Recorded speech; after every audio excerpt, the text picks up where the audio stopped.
Who do you want to see McGregor fight next? You know, Chael, make no mistake about it. The fights are fun. The build-ups to the fights are really fun. The fight weeks are fun. But almost as much fun and as much entertaining as the fights themselves with Conor is the speculation, literally minutes after the fight, as to who he is going to fight next. The debate, the speculation, everyone trying to break down, having their say, everyone trying to campaign for it. This is a sport unto itself, and it's something that we've never seen in this sport because people are coming at him from 135 all the way to 170 to try to get a piece of this lottery ticket. Now, if you would have asked me this question Saturday night, I would have said unequivocally, next has to be Jorge Masvidal. Jorge Masvidal is on fire. Jorge Masvidal is supremely popular. He was my fighter of the year. He just so happens to be a 170-pounder. He has the BMF title. It makes all the sense in the world. And by the way, I did a poll on Monday prior to my show. 70,000 people voted, and the large majority were in favor of Jorge Masvidal being next for Conor McGregor. But I am telling you, Chael, right now, I'm breaking some news for you. I am moving past Jorge Masvidal. I am off that train. I'm done with the Jorge Masvidal-Conor McGregor fight. I spoke to Jorge on Monday. He wants the Usman fight. He wants to finally be a welterweight champion. He wants to shut him up. He doesn't like his face. He wants to rearrange his face. Dana wants that fight. Usman wants that fight. Masvidal wants that fight. I am tired of trying to get it out of them. I'm tired of trying to campaign for that fight. I'm done with it. So I'm moving on, and I'm moving on to Nathan Diaz. Conor keeps saying that he wants to show everyone that the old Conor is back and he's a better version of the old Conor. Well, what better way to do that? First, you get by Donald Cerrone, who in 2015 said, all right, you're a chump. You'll never be able to hang with the lightweights. All right, you got through him at 170. Next, you go through the guy who beat you and then took you to the brink. Great. Part of the season, part of the comeback. Let's do it. Nathan Diaz, Conor McGregor 3. That is the fight to make. Guess what I am, Helwani? Yes.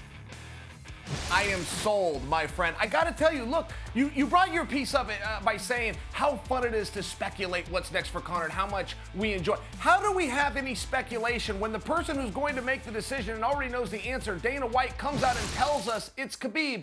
Well, here's why. We kind of have to meet that with a little resistance when Conor's season is a real thing. When Conor Mania we just lived through, you and I saw it firsthand, it's a very real thing. And the dates for Khabib are conflicting. Listen, he's got a big task in front of him, which is Tony Ferguson. I don't know that we can make believe that Khabib is going to win that fight. Either way, he then goes into Ramadan. He's out until September. So we would be putting the brakes on Conor Mania until as early as September. And by the way, Khabib has to get through this man, who many people, including Khabib, recognize this is a real challenge.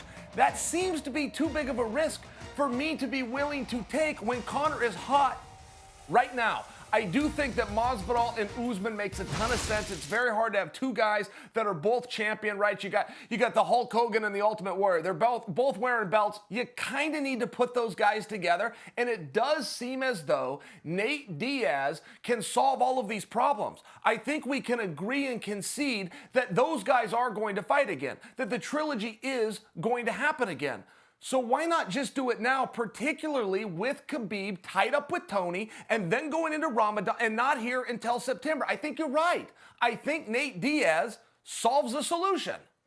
And I know what the fans are going to say, okay, well, what about Justin Gaethje? Why not? And I would be fine. To be honest, I'd be fine with any of these matchups. The only ones that I don't like are the Khabib-Ferguson talk because, if I'm being honest, I feel like Ferguson is being disrespected, to your point. Like, we're just, glossing over the fact that this man has to fight on April 18th, and he's really, really good.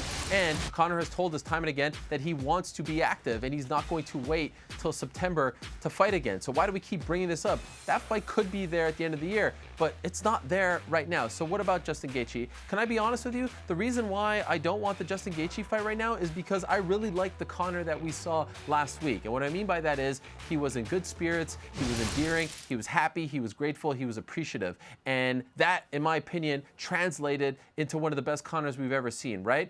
If he fights Justin Gaethje, guess who's Justin Gaethje's manager? And it needs to be talked about. It's Ali Abdelaziz. Conor doesn't like Ali Abdelaziz. Ali Abdelaziz is the manager for Khabib Nurmagomedov. You saw at the post-fight press conference when he was asked about Kamaru Usman's Twitter account being hacked. What did he do right away? He blamed Ali for that. And it just brings out an ugly side of him. I don't want to go back to the buildup of the Khabib fight, at least for now. If I'm crafting Conor's career, if you're telling me to guide him, the Nate fight brings back a lot of good memories. People know that fight. They know that rivalry. They know the history there. And for Conor, it's a way to close that chapter en route to his entire redemption story. I think that makes all the sense of the world. Yeah, I think that I agree with you. Listen, I wouldn't push back on Justin Gaethje. I wouldn't really push back on anybody. I think that Conor has showed us, and we learned as recently as Saturday with Cowboy, where that fight was kind of just because.